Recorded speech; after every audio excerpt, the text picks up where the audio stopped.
আসসালামু আলাইকুম। নতুন একটি ভিডিওতে সকলকে স্বাগত জানাচ্ছি। ভিডিওটা হচ্ছে আমার অনেক খামারি ভাই অনেকের সময় অনেকে জিজ্ঞেস করেন, ভাই ছাগলকে ইনসেমিনেশন করানো যায় কিনা বা কৃত্রিম প্রজনন করানো যায় কিনা?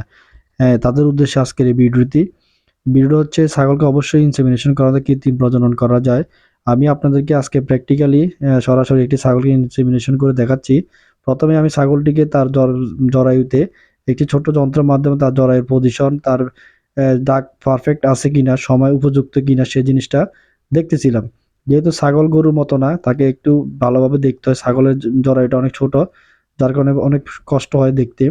কারণ যদি উপযুক্ত না হয় তাহলে আসলে ইনসেমিনেশন করানো যাবে না। কারণ ছাগল দীর্ঘক্ষণ ডাকে থাকে। ছাগল মেক্সিমাম ৩২ ঘন্টা ডাকে থাকে। তবে ২৪ ঘন্টা পরেও অনেক ছাগলকে ইনসেমিনেশন করানো যায়। এই ছাগলটি ২৪ ঘন্টা পর আমি দেখলাম তার সবকিছু ঠিক আছে। তখনই আমি ইনসেমিনেশন করানোর জন্য প্রস্তুতি নিলাম। প্রথমে আমি তার থার্মোমিটার দিয়ে পানির তাপমাত্রা মেপে নিলাম।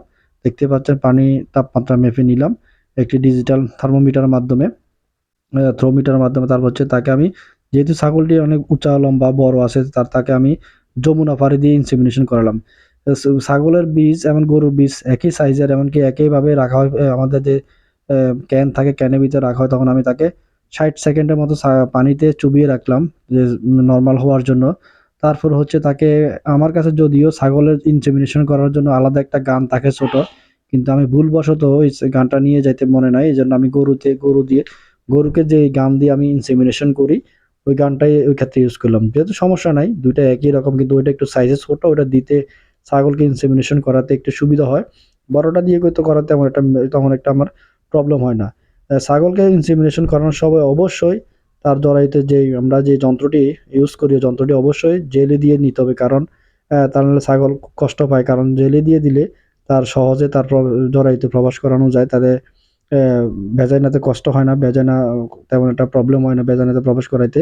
তারপর আমি আবার ওই জিনিসটা, যন্ত্রটা তার সুন্দর করে তার জরায়ুতে পজিশন করে নিতে চেষ্টা করছিলাম। ছাগলটি খুবই দুষ্ট আছিল, খুবই নড়াচড়া করতেছিল। যেহেতু আগে কখনো তাকে ইনসেমিনেশন করানো হয় না, এটা নতুন। যার কারণে হয়তো একটু ঝামেলা করতেছিল, নড়াচড়া করতেছিল। জাকির ভাই আমাকে খুব ভালোভাবে সাহায্য করছিল। উনি অনেকটা ধৈর্য সহকারে ছাগলটি ধরে রাখছিল। তারপরে যে ভ্যাজাইনাতে এটা প্রবেশ করিয়ে তার সার্ভিস বারাকা পজিশন করে তারপরে আমি ইনসেমিনেশনটা খুব সুন্দরভাবে করে দিলাম। আমি যমুনা পারি 100% যে যমুনা পারি সিমেন্ট আছে, ওইটা দিয়ে ইনসেমিনেশন করেছি।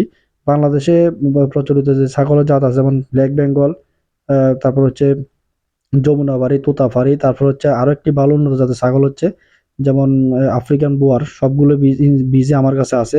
ইনশাল্লাহ যাদের ছাগল এরকম ছাগল লালন পালন করেন, তারা অবশ্যই এখন থেকে আর ছাগল নিয়ে কোথাও দৌড়াদৌড়ি করা লাগবে না ইনশাল্লাহ। আপনার ছাগলকে আপনার বাড়িতে গিয়ে আমি ইনসেমিনেশন করে দিয়ে আসবো ইনশাল্লাহ। যাদের এরকম প্রয়োজন ইনশাল্লাহ দেওয়া আমার স্ক্রিনে দেওয়া নাম্বারে যোগাযোগ করবেন। আমি চেষ্টা করবো শতভাগ আপনাদের ভালো সার্ভিস দেওয়ার জন্য। খুব সুন্দর ছাগলটি ইনসেমিনেশন করে দিলাম ইনশাল্লাহ।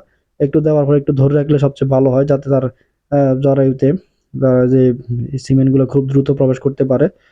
তো আজ এ পর্যন্তই। সবাই ভালো থাকবেন।